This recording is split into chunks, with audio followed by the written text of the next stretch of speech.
আসসালামু আলাইকুম, সবাই কেমন আছেন? তো বাসায় যাতে আপনারা সহজভাবে মোমো তৈরি করতে পারেন তার জন্য আজকে ছোট্ট একটা ভিডিও নিয়ে আসলাম। তো এখানে দেখতে পাচ্ছেন আমি মুরগির বুকের মাংস নিয়েছি, গোলমরিচ গুঁড়া নিয়েছি, এখানে আদা রসুন বাটা আছে, এখানে ধনিয়া পাতা, গাজর, পেঁয়াজ আর কাঁচামরিচ, আর এখানে আমি আটা নিয়েছি। তো আমি অল্প লবণ দিয়ে দিচ্ছি। এবার অল্প অল্প করে পানি দিয়ে খুব মিডিয়াম সাইজের একটা খামির তৈরি করে নেব। বেশি নরমও হবে না, বেশি শক্তও না। দেখুন আটার খামিরটা কেমন হয়েছে, বেশি নরমও না বেশি শক্তও না।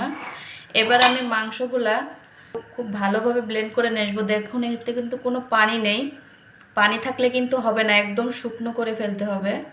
দেখুন মাংস কিমা কিন্তু হয়ে গেছে, কতটা মিহি করে কিমা করছি আপনারা দেখেই বুঝতে পারছেন।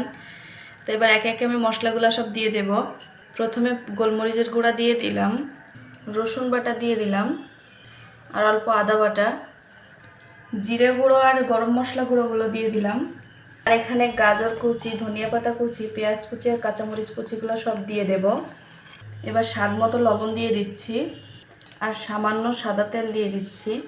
এবার সবগুলো একসঙ্গে খুব ভালো করে মাখিয়ে নেব। সবগুলো খুব ভালো করে মাখিয়ে নিয়েছি। এবার আমি মোমো তৈরি করার জন্য প্রথমে ছোট ছোট করে রুটি বেলে নেব। এই যে ছোট ছোট করে লেচি করে নিয়েছি। এবার আমি এটা খুব ভালো করে পাতলা করে বেলে নেব। ব্যাস আস্তে করে দুই পাশ দিয়ে হালকা চাপ দিলেই দেখুন গোল শেপের একটা খুব ছোট্ট রুটি হয়ে যাচ্ছে। এই যে আমার বেলা একদম শেষ। এভাবে আমি সবগুলা বেলে নেব। এবার আমি মোমো তৈরি করে নেব। তো এখান থেকে আমি অল্প করে মাংস নিয়ে নিচ্ছি। এই যে অল্প করে মাংস নিয়ে নিলাম, এভাবে ভাজ করে নিচ্ছি। ব্যাস হয়ে গেল ছোট্ট একটা মোমো। এভাবে আমি সবগুলা মোমো তৈরি করে নেব। তো এতেই আমি আজকে মোমোটা তৈরি করব।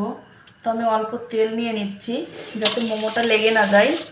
এবার সবগুলো আমি দিয়ে দিচ্ছি একটা একটা করে, একটু ফাঁকা রেখে দিতে হবে।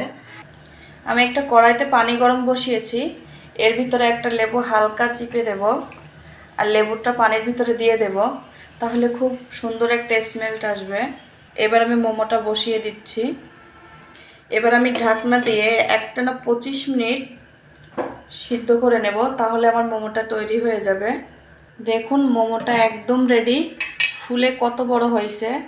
তো আমি মোমোগুলা সব উঠিয়ে নেব। দেখুন কত সুন্দর হয়েছে আমার মোমোগুলা। তো দেখতে মাশাআল্লাহ অনেক সুন্দর, খেতেও কেমন হয়েছে আপনাদের এখন একটা দেখাই। দেখুন ভিতরটা কত সুন্দর সিদ্ধ হয়েছে। তো কষ্ট করে আমার ভিডিওটি দেখার জন্য অসংখ্য ধন্যবাদ। আসসালামু আলাইকুম।